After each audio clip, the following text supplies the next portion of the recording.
ಆ ಜಿಂಕೆ ಓಡಿ ಹೋಗುವ ಮುಂಚಿತವಾಗಿ ಹಿಡಿದು ತಂದುಕೊಡ್ತೀರಾ? ಅರಸಿ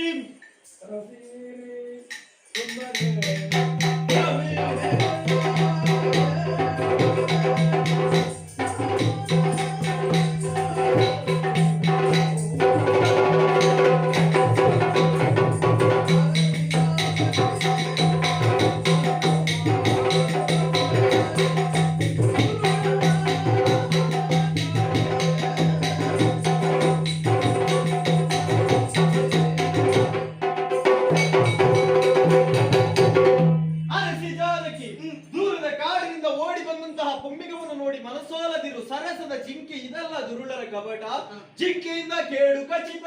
ನೀವಿರುವಾಗ ಯಾರಿಂದ ಯಾವ ತೊಂದರೆ ಬರ್ತದೆ? ಜಿಂಕೆಯಿಂದ ಕಷ್ಟ ಬಂದ್ರೆ ನಾನು ಅನುಭವಿಸ್ತೇನೆ, ಜಿಂಕೆ ತಂದು ಕೊಡಿ ರಾಮ. ಈಗಲೇ ಸುತ್ತ ತೆರಳುತ್ತೇನೆ.